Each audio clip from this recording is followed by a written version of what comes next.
भारतीय किसान संघ ने अपने ज्ञापन दिवस कार्यक्रम के अंतर्गत सर्वप्रथम तहसील लिधौरा के तलैया मंदिर में एक बैठक हुई, जिसमें मंच संचालन जिला कोषाध्यक्ष अवधेश गिरी गोस्वामी ने किया। अपने संगठन के बारे में किसानों को विस्तार से बताया। इसके बाद तहसील अध्यक्ष मान सिंह यादव ने कार्यक्रम की जानकारी दी।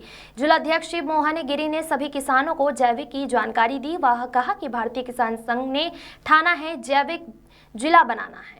आज हमारे घर आसपास कहीं न कहीं कैंसर, हृदय रोग, शुगर रोग, गांठिया आदि के मरीज मिल रहे हैं। अगर हम जैविक खेती करेंगे तो सबको स्वस्थ रख पाएंगे। इसके बाद कहा कि आज किसान बेबस परेशान हैं, कोई उनकी सुनने वाला नहीं है। उनका एकमात्र सहारा भारतीय किसान संघ ही है। आगामी 15 सितंबर को भारतीय किसान संघ जिला कलेक्ट्रेट के सामने एक दिवसीय सांकेतिक धरना प्रदर्शन कर जिला कलेक्टर विवेक श्रोत्रिय को माननीय प्रधानमंत्री, मुख्यमंत्री व जिला कलेक्टर के नाम ज्ञापन सौंपेंगे। आप सभी अधिक से अधिक संख्या में आकर किसान शक्ति का परिचायक बने। इसके बाद नगर अध्यक्ष द्वारका प्रसाद गौतम ने कहा कि हम सबको मिलकर भारतीय किसान संघ को मजबूत बनाना होगा और जिला अध्यक्ष जी के नेतृत्व में आज भारतीय किसान संघ ऊंचाइयों को छू रहा है। कार्यक्रम में आगे हरि सिंह ठाकुर को तहसील उपाध्यक्ष, राम राजा सिंगर व राम स्वरूप यादव को तहसील कार्यकारिणी सदस्य बनाया गया। इसके बाद एक रैली निकाली गई जो तलैया मंदिर से होकर तहसील कार्यालय पहुंची। त्रिस्तरीय ज्ञापन तहसीलदार ओपी गुप्ता को सौंपा गया, जिसमें मांग की गई कि तहसील में लंबित राजस्व प्रकरणों को शीघ्र हल किया जाए, खाद की प्राप्त व्यवस्था की जाए, नकद बिक्री केंद्र शुरुआत से ही चालू किए जाए, खाद की रेट व स्टॉक सूची प्रतिदिन चस्पा किए जाए, खाद की कालाबाजारी करने वालों पर रसूखा की कार्रवाई हो, लिधौरा में गौशाला का निर्माण कर गौवंश उसमें रखे जाएं एवं गौवंश की टैगिंग कर निजी गौपालकों पर चालानी कार्रवाई हो, तहसील में किसानों के साथ सम्मानपूर्वक व्यवहार हो, तहसील में भारतीय किसान संघ के साथ एक विभागीय बैठक का आयोजन हो, जिससे किसानों की समस्या शीघ्र हल हो सके, जैसे ही कई मांगे की गई हैं। इस अवसर पर तहसील मंत्री ब्रजेश कुमार नायक, तहसील उपाध्यक्ष छंदीलाल अहिरवार, जरुआ ग्राम समिति अध्यक्ष राजपाल यादव, ब्रजेश साहू, बालचंद सेन, राम प्रताप यादव, किशोरी आदिवासी, गुलाब सिंह परिहार, सरजू सिंह सिंगर, ज्वाला सिंह, हर्ष ठाकुर, कमलेश बादल, नीरज सेन, गोलू विश्वकर्मा, यशपाल सिंह सिंगर, विक्की समारी, जयपाल सिंह बुंदेला, अभय ठाकुर, उमेश सिंह गौर, सनी सेन सहित कई किसान मौजूद रहे। ओम प्रकाश चौरसिया की रिपोर्ट। चाहे वो आंगनवाड़ी कार्यकर्ता हो, चाहे तहसीलदार हो, चाहे पटवारी हो, चाहे वो गांव में सूचना देने वाले कोतवाल हो, महिला की जो स्वयं सहायता समूह की दीदियां हैं, चाहे वो स्वास्थ्य कर्मी हो, चाहे शिक्षा कर्मी हो, कोई भी हो, हर के संगठन है। अगर किसी का संगठन नहीं है तो किसान आपकी तहसील में ये जो लोग आए हैं वो निश्चित तौर पर जागरूक किसान हैं, जिनको अपने तहसील में कुछ रचनात्मक परिवर्तन करने की आस है कि क्या पता इससे क्या होगा, ऐसा संगठन क्यों आया है, क्या है, ये सब आपके मन में एक विचार चल रहा होगा। हमारे पीछे जो बैनर लगा हुआ है इस पर लिखा है भारतीय किसान संघ। 3 शब्द हैं, भारतीय यानी भारत का, किसान यानी किसानों का, संघ में सब किसानों को दी गई। आपको अलग से प्रयास नहीं करना संगठन की, क्योंकि ऐसी रीति नीति है कि आप किसानों की एकजुटता के कारण, किसानों की शक्ति के कारण ये चीज संभव हुई है, वरना जो नुकसान हुआ था उस नुकसान को लेकर के हमारा किसान बैठा था।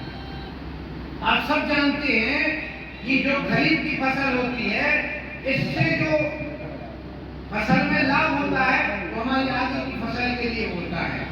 हम गेहूं में उस लागत को लगाते हैं क्योंकि इसको बताते हैं कि हमारे लिए कम प्रॉफिट वाली फसल होती है, इसमें हमारी लागत कम लगती है, क्योंकि इसमें हमें पानी नहीं देना पड़ता है, बरसात का पानी रहता है, इसमें हम थोड़ी सी लागत में अधिक मुनाफा कमा लेते हैं और ये मुनाफा हमारी रबी की फसल में काम आता है। इसलिए किसानों के लिए बहुत बड़ी जड़ी बूटी का काम करने वाली फसल होती है। लेकिन हमारे जिले में 22 जून से जो बारिश शुरू हुई वो अभी तक चालू है। कई खेतों में अभी भी पानी भरा हुआ है, जिन्होंने जो बीज बोया था वो सड़ गया।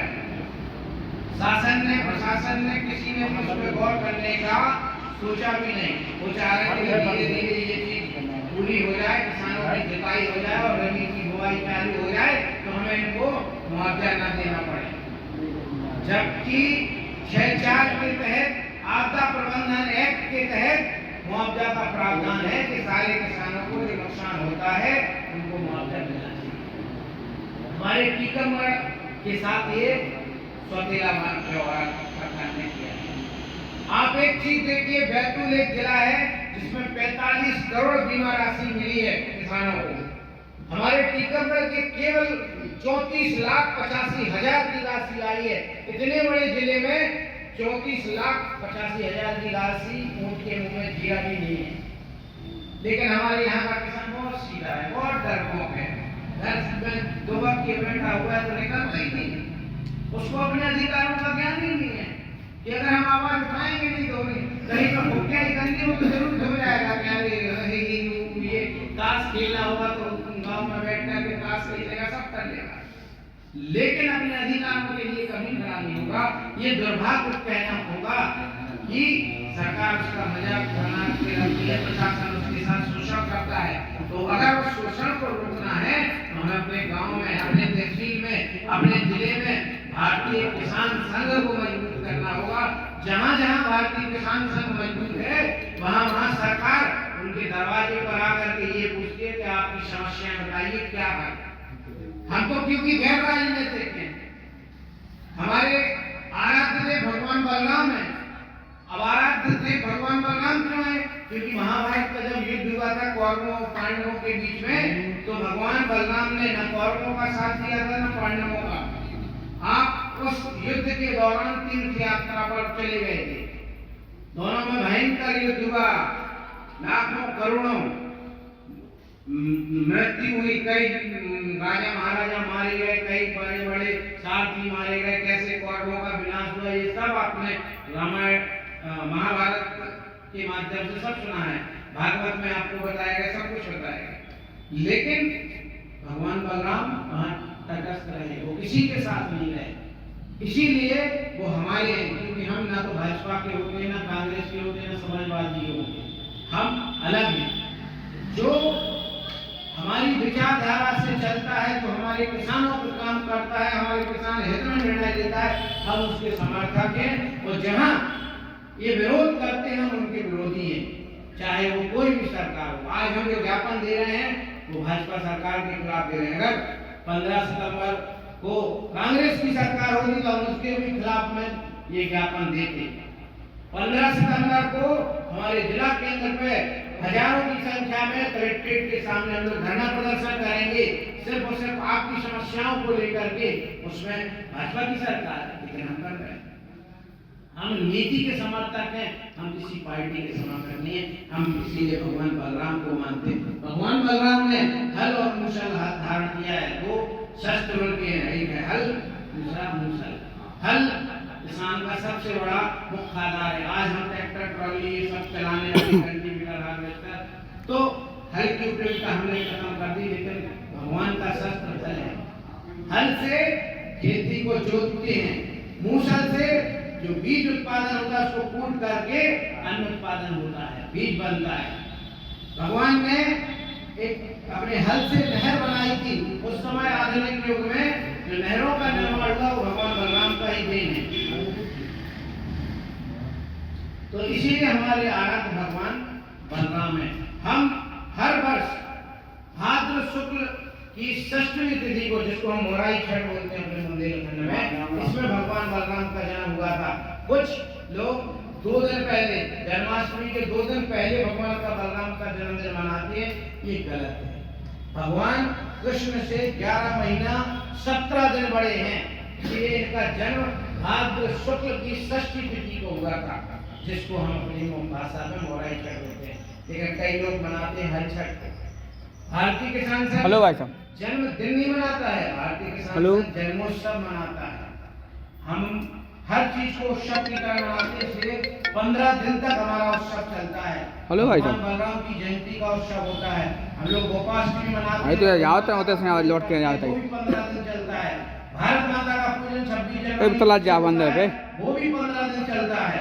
इसके ऐसे बाद लौट के नहीं आने का, हमारा स्थापना दिवस होता है 4 मार्च को, वो भी हम तो देना तो तही रहते संग चल लेंगे, आज समझाओ दिला देगी। ऐसे हमारे 4 पर्व हैं जिनको हम मनाते हैं, गांव में मनाते हैं, गांव में संख्या के साथ मनाते हैं, पूजन करते हैं, क्योंकि हम भारतीय हिंदू संस्कृति से जुड़े हुए संस्कारवान व्यक्ति हैं। अगर हम अपनी संस्कृति को भूल जाएंगे, हम कितना भी बड़ा संगठन क्यों न खड़ा कर दें, इसकी कोई महत्व नहीं है। अगर एक शक्ति हमारे साथ नहीं है तो हम मिट्टी में ही मिल जाएंगे। इसलिए हमारे साथ हमारे भगवान बलराम, हमारी भारत माता हमारे साथ रहती हैं और हमेशा हमारे हर कार्य में सहयोग करती है। हम कहीं पर भी पहुंचते हैं, हम कितनी भी बड़ी या छोटी बैठक क्यों न करते हैं, वो सफल होती है, क्योंकि उसका एक ही ध्येय है, भगवान बलराम, भारत माता। हम इनको प्रणाम करके, इनके चरणों में सिर नवा करके अपनी कार्य को करती है और हमेशा हमारा कार्य सफल होता है। आज से कुछ साल पहले टीकमगढ़ में किसानों को कोई संगठन को सुनने वाला नहीं था, किसान का कोई संगठन नहीं था।